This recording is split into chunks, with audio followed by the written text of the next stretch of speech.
Mesdames et messieurs, salut, bienvenue à ce grand rendez-vous de l'intelligence qui est de la conception à la réalisation.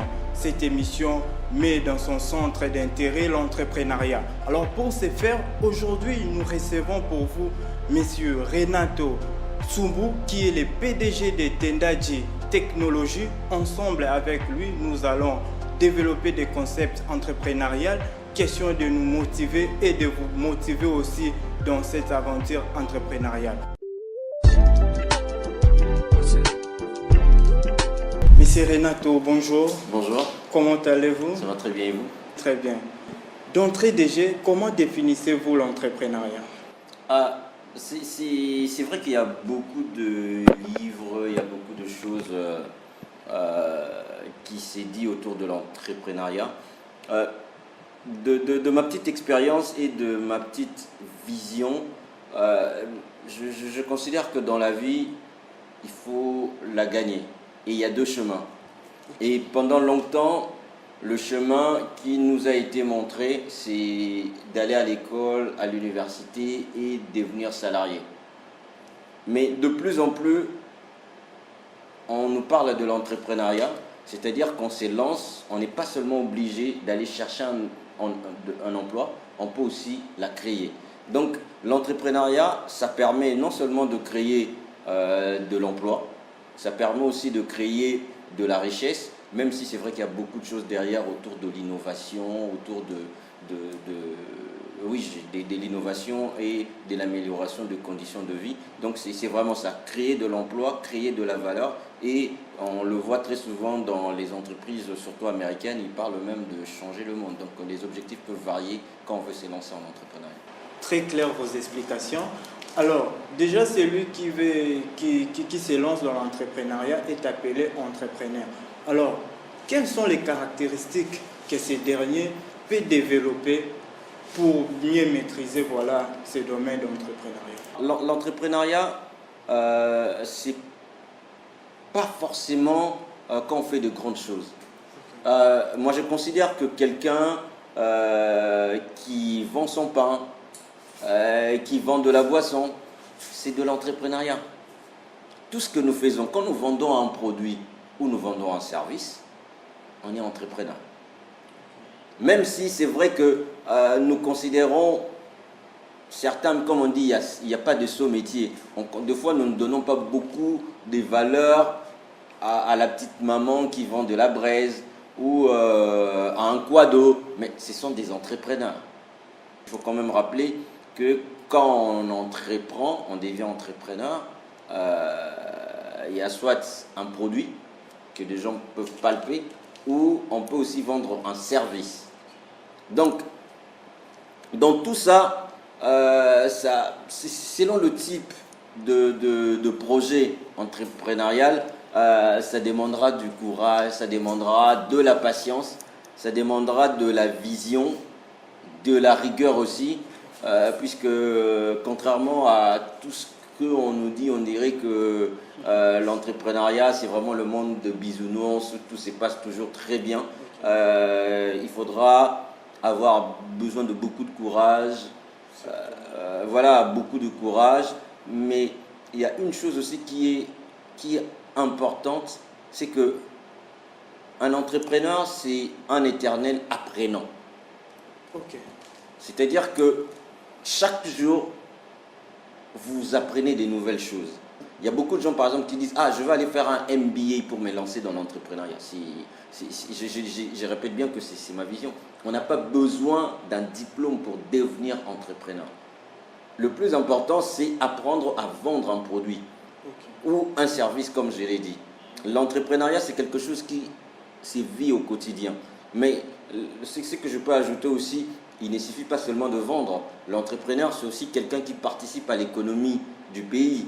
Le domaine en question de l'entrepreneuriat, c'est un domaine très complexe, c'est un domaine qui est organisé. Alors, quelles sont les étapes à suivre pour créer son entreprise?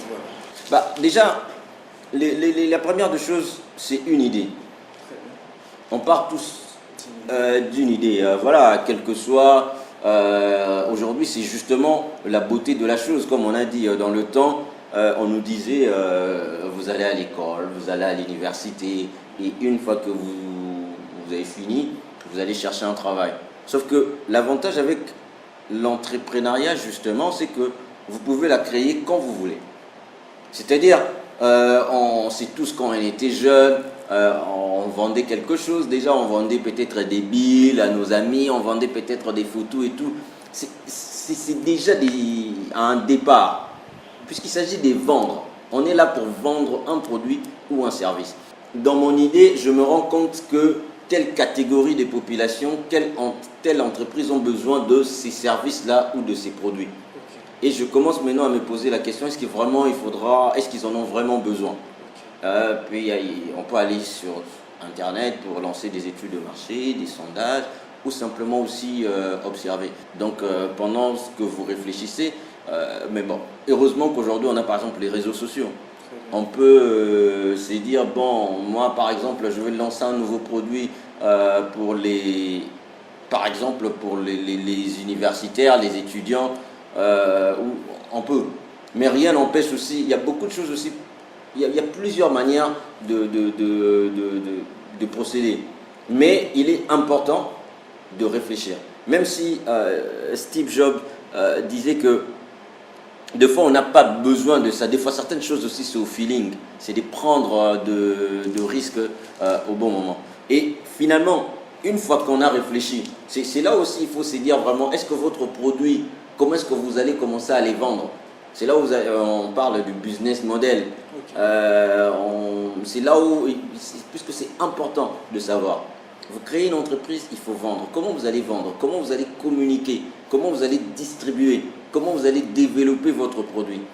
Est-ce que vous avez besoin d'autres compétences? Est-ce que vous avez besoin d'argent? Comment est-ce que vous allez procéder? Est-ce que pour me lancer, combien est-ce que je vais investir? Est-ce que je dois investir 10 dollars, 100 dollars? C'est toutes ces questions-là. Et une fois que vous avez fini, c'est justement là où maintenant vous faites des analyses de risque, vous vous posez toutes les questions. Parce que c'est ça aussi, hein, l'entreprise, c'est pas juste avoir des idées, mais il y a un cadre légal qui régit le comportement des entreprises. Est-ce que vous serez seul? Est-ce que vous allez vous associer? Et là, vous définissez clairement la forme juridique. Et là, vous allez guichet unique pour lancer. Mais chaque fois, il faut aussi, j'ai oublié, en réfléchissant, est-ce que vous êtes le premier sur le marché? Il y a peut-être déjà d'autres personnes qui les font. Quelle serait votre proposition de valeur? Pourquoi est-ce que si la concurrence le fait, pourquoi est-ce que les gens viendront payer votre service ou votre produit? Donc, et après, voilà, une fois que vous vous lancez, c'est là où justement peut-être il y a certaines personnes aussi, c'est là où on parle de start-up justement, c'est une entreprise qui commence, qui doit grandir. C'est dans cette phase-là où peut-être vous êtes en train de chercher une idée ou même vos clients et tout ça. Et donc, c'est un peu toutes ces étapes. Ok, parce que vous parlez des startups, aujourd'hui, c'est un terme qui est générique, voilà, dans le monde entrepreneurial. C'est au juste quoi, les startups?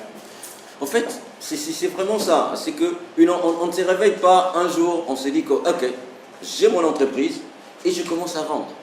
Deux fois, vous allez quand même commencer à tester. Vous êtes dans une phase, comme on a dit, start, c'est en anglais, je commence, et puis app, je dois grandir. C'est dans cette phase-là de recherche.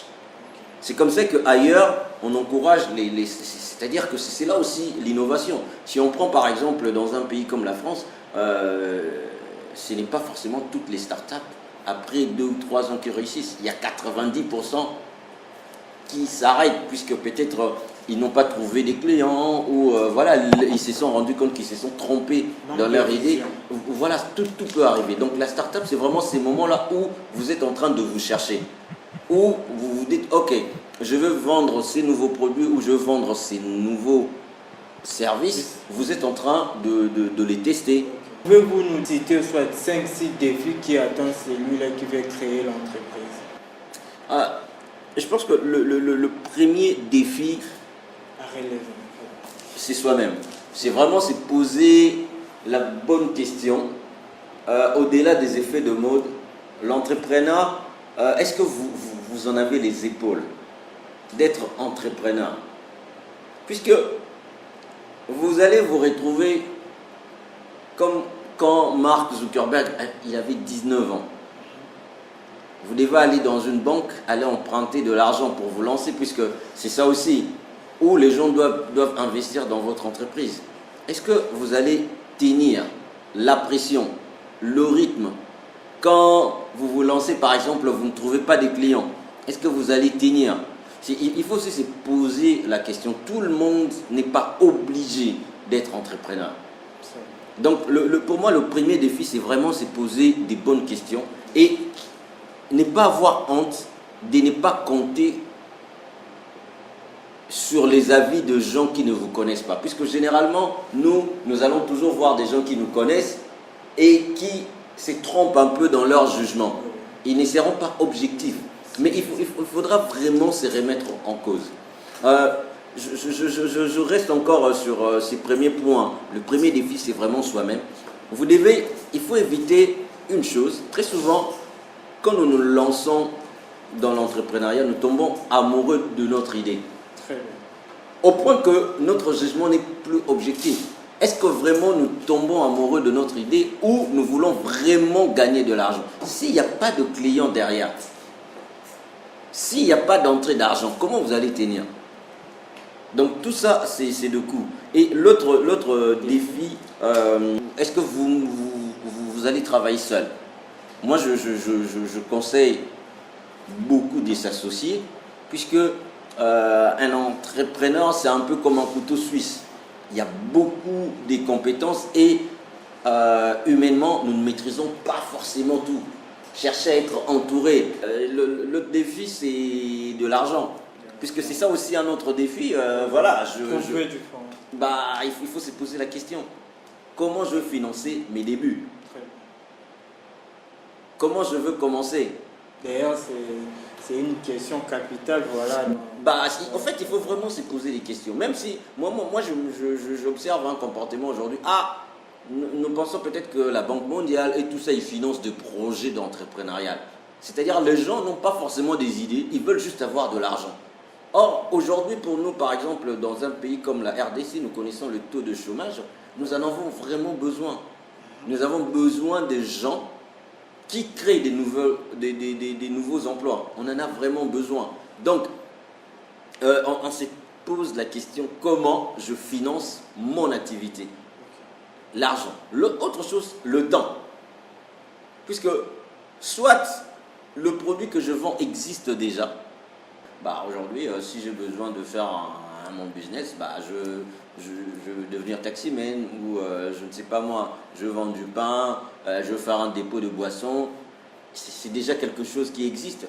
Mais si vous devez créer un nouveau produit, si vous devez développer votre produit, peut-être que les études, la recherche, tout ça, ça peut vous prendre 2 ans, 3 ans. Pendant tout ce temps, vous allez vivre comment?